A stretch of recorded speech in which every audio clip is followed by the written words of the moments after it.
Thank you, Thomas. Turning now to our economy and a possible plan to combine police and firefighters under one roof in Mobile. News 5's Bill Ryle shows you why it's so important and what needs to be done before it becomes a reality. The Mobile City Council is considering a study on a modern public safety complex. Do we keep throwing money at these older facilities, or do we move forward with taking a study at combining and reducing the number of facilities we operate out of? It's an effort to reduce some rather large maintenance bills for city-owned buildings that adds up to about $83 million a year. Two in particular are costing more and more: Mobile Police Headquarters and Mobile Fire Rescue's Central Headquarters. City officials say that despite the continuing maintenance costs, the overall problem with Mobile Police Headquarters here is that it was never designed for public safety use. And so what we've taken was some very old buildings that were already in had a lot of deferred maintenance into them and moved into them. The mayor's office is proposing a contract with Architect Design Group of Winter Haven, Florida, to do a study on what it would take to build a new public safety complex. The company has a 30-year track record of designing public safety buildings, and the trend now is designing buildings that serve multiple purposes instead of each agency having their own. And it also saves space.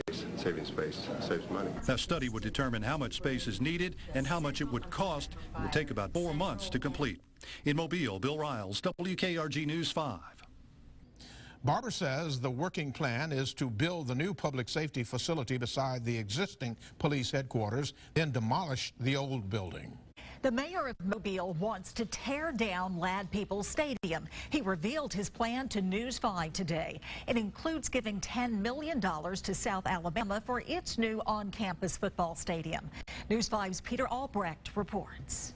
According to Mayor Sandy Stimson, a recent engineering study shows Ladd Peoples Stadium needs $6.7 million worth of maintenance. Because it's a steel and precast concrete stadium that's 70 years old, there is an ongoing corrosion problem. The mayor says it would be cheaper to give South Alabama $10 million, $500,000 a year for 20 years for their new on-campus stadium that could be used by the Senior Bowl and the Dollar General Bowl, and then tear down Ladd and build a new 5,000-seat high school stadium in its place. It's a much better proposition purely financially to fund the USA Stadium than it is to try to do the maintenance on this stadium. Even with building a smaller replacement here?